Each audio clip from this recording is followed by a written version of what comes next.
Well, hey guys, welcome to the Top Producer Club podcast. Today I'm here with Carla Howell with Coldwell Banker, Carver Presley Realtors. Carla, how are you doing? Wonderful, wonderful. Wonderful. Well, thank you for joining me today. You are actually one of my first clients with Charlotte Real Estate Media, and you're one of our VIPs. You use us all the time, and because you always have new listings. Yeah. So I'm excited to have you on the show today.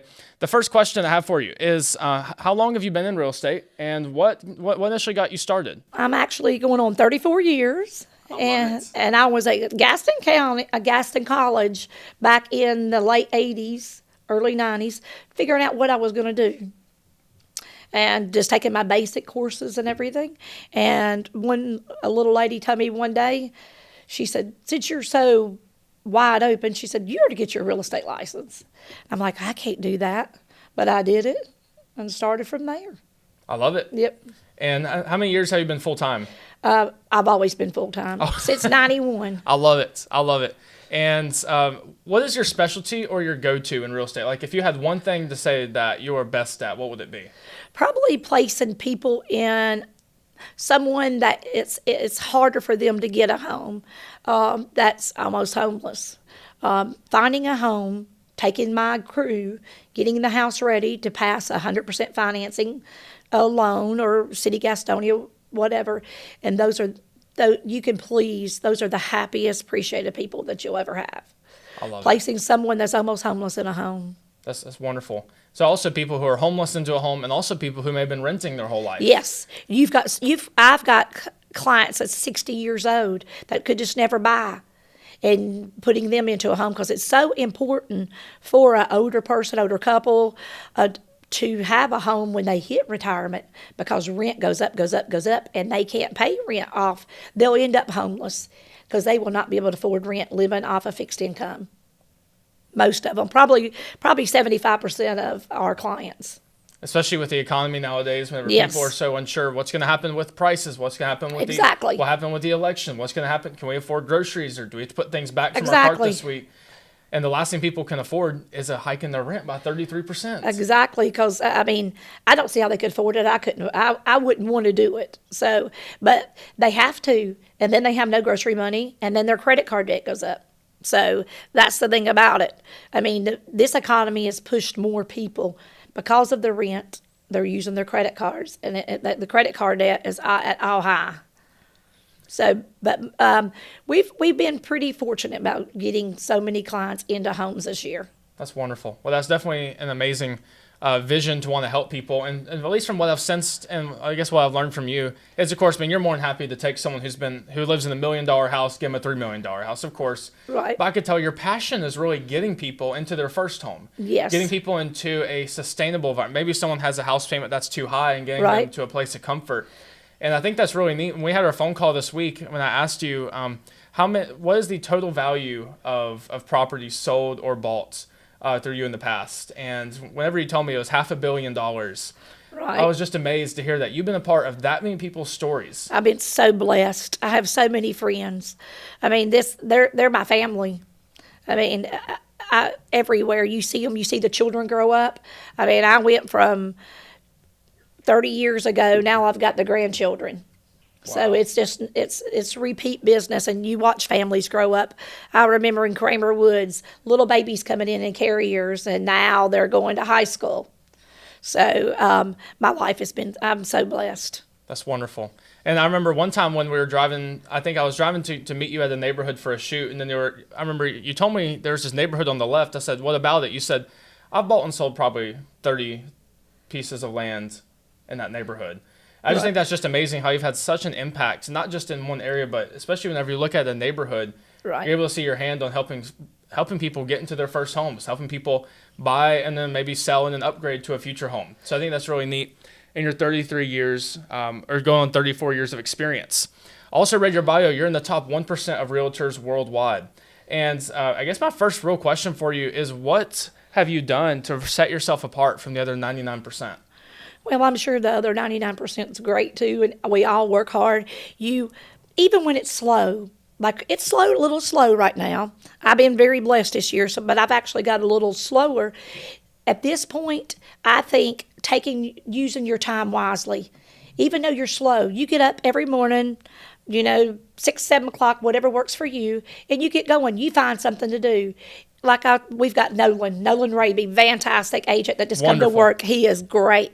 I mean, and I see it in him. He's going to be one of the million people. That's just fantastic. But that morning, even if you stop 3 times and have coffee, talk to people. Find out what's going on in people's lives, how you can help them, what you can do to keep the world turning. Because I feel like if I quit turning, the world will quit turning. So that I think I tell all agents that when they're new. Alex Love, she's the same way. She pushes herself. You have to push yourself. You have to push yourself because like I said, we're so blessed. Let's use our time wisely. Of course, I love that. It's about being a good steward of your time. Yes. And I see with so many agents, I mean, the fallout rate is awful. There's so many people who get into it. They think it's it's just a $500 course or test, and then I'll make millions, right? No. Yeah, and you will make millions, but you never look at the money. But it's you not look easy. At it's not easy. It's not It's easy. not passive income. When it's we're not free. When we're busy, our husbands or wives are telling us to get out of the car in the garage. I mean, I'm sitting out there we've been so slammed for so many years. You're sitting in your garage working in your car. And they'll come out and say, you got to come in at 9, 10 o'clock at night. He said, you got to get out of the car because you're still working. Now that it's slow, we can breathe and we can help people more. That's wonderful. And that's what we have to do. That's what I was saying earlier. Right now we can put clients in houses. It may not be the $1 million house, but it's always an investment. It's always an investment. A $200,000 house, $150,000 house is an investment. No, you may not want to live there but 4 or 5 years, but look at that retirement. Then you're building your portfolio. So don't rent, start low. It's okay. It's okay. I love that. And whenever I heard top 1% worldwide, I mean, there are so many agents. I mean, there's over 11,800 agents in Charlotte. So just to be even in the top 1%, even if that was just Charlotte, is impressive enough. At least something, at least that I notice and I admire a lot about you and the way you run your business is your work ethic is unlike most agents out there. Whenever I call you if I have a question or if I'm just checking in, you're always going to a closing, you're doing a showing, you're going to meet people. I remember we had a photo shoot in Belmont for a home. I was heading out to go home. I thought it was the end of the business day. I said, "What are you and Nolan up to?" You said, "I saw some." You said there's a lady that had a for sale by owner sign in her yard, and I'm gonna go knock on her front door and see if she needs a realtor. And the first thought in my mind was, that is so awkward. And I remember you just had the biggest smile on your face, like it was Christmas morning, because you saw an opportunity to go work. And if I don't list her house, she'll know me. I could help her. You never know how you can help somebody. I mean, she may need a plumber. I got a plumber. You never know what somebody's going to need. So that's why use your time wisely. And I've got a little slack about it over the years, working on rental houses or something. But now that it's slow, I am doing it again. And I love it. I mean, we can't never look at the paycheck that's coming in. We look at the person that we're helping and people that we're meeting. Because when you start counting the money you're making, I think you slow down. The more hands you shake, the more people you talk to, the happier you are. That's wonderful. That's what you have to believe, and it's like we just talked. You have to pray a lot.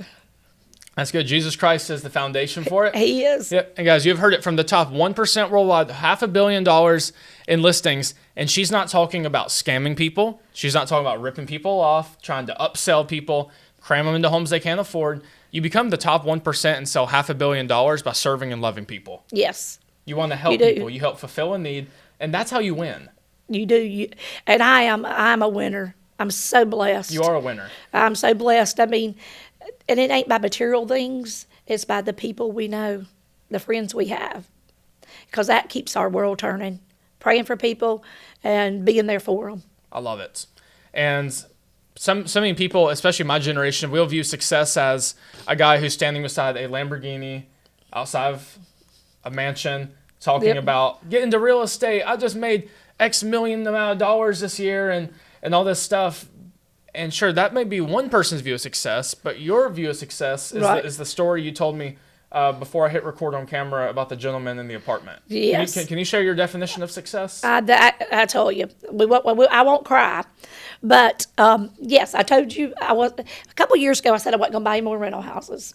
That's a lie. I had sewed a few. I had sewed a few getting ready because I didn't want quite the maintenance. But my tenants, because they become your family, and I'm very blessed that I don't have to go way up on their rents because we know taxes, insurances, everything's went up because everybody's on a fixed income. Well, I had one piece of property that I was going to help a seller get ready for market.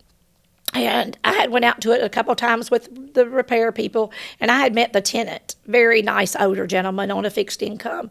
And the owner had called me. He said, Carla, he said, I'm going to put it on the market.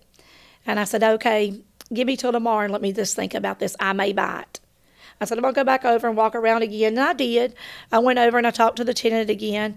Then I left there and I called my banker. And I asked her, I said, how hard would it be? Because I didn't want to take all my savings. I don't mind doing 50%. And most of my rentals are paid for. She said, Carla, it'll be really easy. Linda Henson, Movement Mortgage, fantastic. She said, we could do it in just a matter of a couple of weeks. So I went back over to the house, and I walked through it again and got my feel for it. And I looked at the tenant, and he said to me, he said, I know. He said, you're buying it. And I said, how did you know? And he said, I prayed about it. He said, I prayed about it, and the Lord told me you was going to buy this house. And I told you, the tears rolled down my face.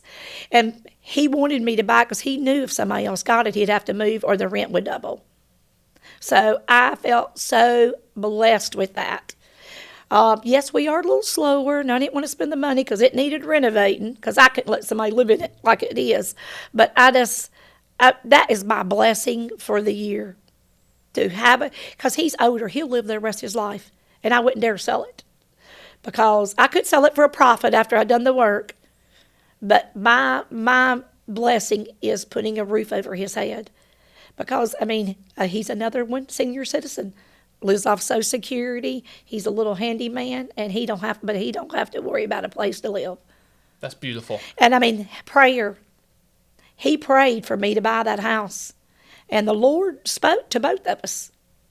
And that's a blessing. I went home. I told my husband. I said, "What do you think?" He said, "Buy it." So we both are so blessed by putting a roof over somebody's head, because there is so many older people that can't afford a place to live. They can't afford the groceries, their meds, because rent's so high. That's why it's so important for us to get into the young generation now. I know you want that big house, but don't worry about it right now. Just buy a small house. I don't care if you have to go into a 2-bedroom. The kids will live. My mom had 5 kids. We lived in 2 bedrooms. So, that is an investment in your future. So I think that's the big thing we have to do now. We have to convince our society they don't have to have the mansion now. Start their portfolio. That's their investment. Buy a 250 house, because they're out there. No, they ain't everything you want, but you work on it while you're there. Then we'll put you in another house in 5 years. And I want to point out something what Carla just said. It all stemmed from wanting to help people. It is. Because if we're looking at numbers, you would make more money if you tried to sell them on a home they couldn't afford. And I can't do that. You would make more. You would, on paper that day, make more money doing that. Exactly. But you see the long-term benefit of getting to help someone into a $200,000 home, and then later on, whenever they upgrade, of course they're going to use you because you helped them to get their first home. They're going to keep using you and tell other people about you, and that's how you become successful, is by truly serving people and wanting to help them, and not just make more commission. And there's a lot more to success. There is your clients become your family, your friends, and feeling good at heart and like you're taking care of somebody is success. I love it. It is. And like I said, I'm so blessed. You are blessed. Okay, so now for someone who's in the top 1%, what is a current struggle or hurdle that you see brand new agents experiencing? I think that is it right there. They think let's say we get you pre-qualified and you qualify for, with the rates high like they are and credit card debt so bad, you may qualify for $500, but you see that client already struggling and they barely have enough money for a down payment. I don't think they understand don't push them into what they really can't afford.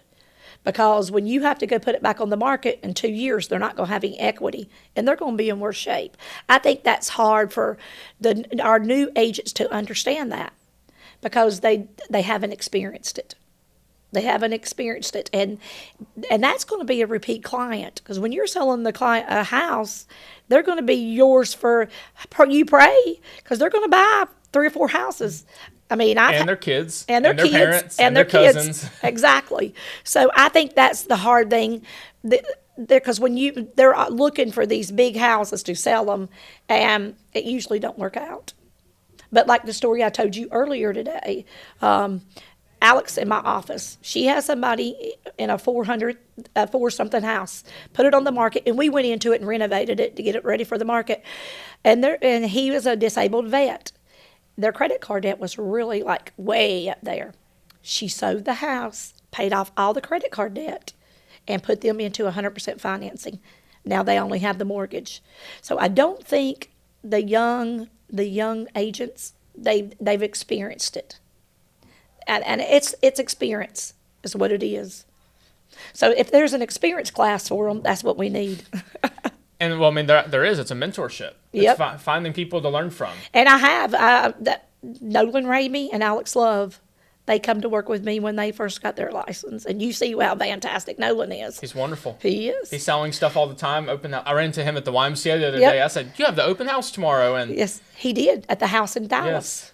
And something I encourage new agents to do is find a mentor, or even if you're not a realtor, and whether you're in real estate media, whether you're in whatever industry you are in, find a mentor who you can learn from. Because I know you would not be in the spot you are today if you didn't have a mentor. I had a mentor. I believe it. I did. He was fantastic. He had been in real estate probably for 50 years. He's no longer with us. It was Eisenhower Realty, Von Eisenhower Appraisal Services' father. Believe it or not, I was bashful. And when I went under his wing, I went to work for him before I got my license, and he made me write contracts all day long. Oh boy! You worked for it. He took me to the mall, made me shake everybody's hands. Took me to subdivisions awful. and knocked on doors. But I sold a house as soon as I got my license. I got my license in September, and I sold a house at the end of September by shaking hands. I love it. Find a mentor, whether you're just starting out or especially if you're struggling. Don't try to do it all by yourself. Yeah. Just like Carla, she's taking people underneath her wing Yep. and help them grow. And eventually those people will be able to help mentor new agents. So it's cool. Yes, exactly. And you have to have a really good, I've had the same secretary for over 25 years, and she's not my secretary. She's my friend, assistant, everything. I love that. Yeah. Question for you. What has been the most difficult hurdle you've experienced in your 34 years as an agent, and how do you overcome it? The most difficult probably was somewhere around 08, 09, when the market really crashed, foreclosures. And how I got over it, I sold foreclosures. I sold foreclosures and worked really hard. Those were some tough years. We're in a tough time now the same way, and me getting over it is shaking hands and talking to people. I mean, I'm a member of Dallas Women's Club. We sent so much food this past weekend to the homeless of Gastonia and churches. Just working harder and giving to others. That's what we have to do right now. When you hit a time that we're in right now, you just work harder. I mean, we like to have a little bit of a life, but I think with me, and I think I told you I love to travel, but I don't think I'm going to travel as much the past couple of months or this year because I feel like we need to work harder and connect with our community. And help more people. And that's what we... situations where their rent's going up by $5,000-$6,000 a month. Yeah, yesterday I looked at 2 houses, and they are low $200,000 houses. One of them fixing to come on the market, and I'm already looking for somebody to put in that house. Somebody that is paying $2,500 a month rent because Movement Mortgage figured the payments for me yesterday, and I can put somebody in that house if they qualify for like $1,900 a month. Wow. That's less expensive than rent. Of course. So getting the houses ready for the clients so to make sure they can afford them. When do you ever sleep? About 11 to 6. I love it. What habits and practices have you developed to help you succeed? Because most agents do not have that level of drive and intentionality or care for people. So what habits have you developed in your life to become like that? Probably my biggest habits is when I walk into a house, I've got somebody of everything. Getting a house ready for that client to make more money on it, to be able to put into the next house or paying the debts off. That's probably one of my biggest habits. In the morning, getting up and getting my mind ready on who I can get where. And that's probably, and lately, writing everything down. I'm old school, as you know, because I asked you to help me with my internet or my phone on my things. So I'm a writer down. I have a notepad. But it works. It works for me. It works for me. Doing my list and marking it off every day. Right now, that we're slow, I like it. I like it. My brain can kind of like focus on helping other people, doing more projects, like being able to find these inexpensive houses, because I kind of took it for granted. We were so busy for so long. I mean, like last year and the year before, the average house was over 500. I mean, look at the photos you did on the houses. I mean, they were some nice houses. So now I think we got to get back to basics. It ain't going to be the big bucks, but we're going to put people in homes. We've got to be able to find the homes we can put people into so they don't have to pay rent. And that's probably going to be one of my biggest things I'm going to work on this year, is trying to find the houses that people can afford. And usually we have to get them ready because they won't pass financing. They won't pass that 100% financing or FHA. And that's probably one of the biggest things. And if you can't find a home that's available, you just have builders that build them for you. Exactly. I got 2 lots, and that's what I'm doing too. I did a lot of new construction, as you know, in my lifetime. So right now I've got lots coming in Kings Mountain. Those houses are going to be in the 2s. I've got 2 in Dallas coming. Those are going to be in the 2s. Focusing on $200,000, $300,000 houses, because that's what people can afford, or that's what most people that can afford 500 really needs to go into. Or that's what they should be buying. Yes, that's what they should be buying, because that's, especially if they're young. Because I tell them, if you think you can't afford it, rent it out. Move back home with mom. That's an investment. Of course. That's an investment. I mean, because we all know, I think the best place to put your money is in dirt, in real estate, because that's the best retirement you can have. If I hadn't bought my rentals in my young day and I struggled, no, you don't make money off them at first. But when they get paid off, you do. There you go. So cash flows. That's it. And how often do you come in contact with clients who are what I call house poor, where their house payment is more than 50% of their take-home pay? Is that something you encounter often? We have. And lately it has been. And it's because of the equity lines. They've got equity lines, and they have 2 mortgages, and they've been living off of either the credit card or the equity line, with paying for the stuff for the children, the gas, the groceries. And that's where we come into now. If somebody is in that situation, get that house ready, make it just like new for that client, that seller client, and sell that house, pay that debt off, and put them in another house about the same price or a little expensive, where all they have is their mortgage. Because remember, the interest is a write-off at the end of the year. All them credit cards and stuff ain't. Because sometimes even if their house poor is from Lowe's, Home Depot, or, like I said, a credit card against the house. Of course. So there is a fix to that. And like I said, Alex just did it. She made these people's day. They got rid of all that credit card debt. All they have is that mortgage payment now. Long as people don't go back out and buy $100,000 cars, they're okay. Paid off cars is much better. In my young day, I had the expensive, which I have expensive now, just like I just told you, but I paid them off. Mm-hmm. You got to, right now, we're kind of in economy. We can have a good life, but we just have to watch what we do. There are too many 22-year-old brand new agents who are leasing a brand new Audi for $800 a month. Yep. And they don't have any real estate. Their net worth is going backwards. Yep. And godliness with contentment is great gain. Yep. I was at a new construction house with Mark Wilson. And I pulled up, and I drive like 4 different cars. I drive the old one if I know I'm going to mud and everything, that FJ Toyota. And this girl pulls up. She's a new agent, and she is in probably a $110,000 vehicle. And I looked at her, and she just got her license. And I was thinking, what are you thinking? But they think they have to have it. And that's one thing, the new agents, they do have to have a good car. And some brokers they push that. There's one particular broker out there, and I'm not going to say who it is, they push that to their agents. You got to have that. You got to have that. No, you don't. You just got to have a nice, clean. Have you ever met a potential buyer or seller who said, "Oh, I'm not going to work with you because you drive a 2010"? No. Never. No, Never. and everybody knows me. They never know what I'm going to be in. I could be in the brand new one. It's in the garage, but most of the time I'm not. But it doesn't change who you are. No. So new agents out there, please don't feel the need to buy yourself a new car. No. Don't even finance the car. Please do not feel the need to do something stupid. Invest in yourself. Find a mentor. Invest in coaching and buy a cheap education. house instead of a car. Yes. That's what I would do. I mean, instead of buying 100. Now, if everything's paid off, and I'm not saying nothing against agents that buy the 100 something. If everything's paid off, you have no debt. You've been in real estate for 20 years, it. whatever. Of course. Or mom and daddy's buying it for you, take it. But if you don't own a piece of real estate, or you just beginning in real estate, because you're going to have a lot of debt. I mean, I spend a fortune. I mean, with the photos, LoopNet, Gazette. I mean, I'm everywhere because I spend a good bit of money staging. I mean, you're going to spend, I spend $25,000-$30,000 easy. So, I mean, don't do the car. Don't do the car. Invest in your business instead. Invest in your business. And you could do a lease, a $300 or $400 a month lease. The thing about that is the miles. You have to pay for if you go over the miles, and you're going to go over the miles because I do 50,000 easy because I'm from Asheville to Lenore I'm North and South Carolina, so I'm everywhere. Sure. Back to the original point. If anyone is house poor right now and your house paying is 50% or more of your take home pay, there is hope for you. There is. There is hope. And where can people contact you if they want to get out of that situation?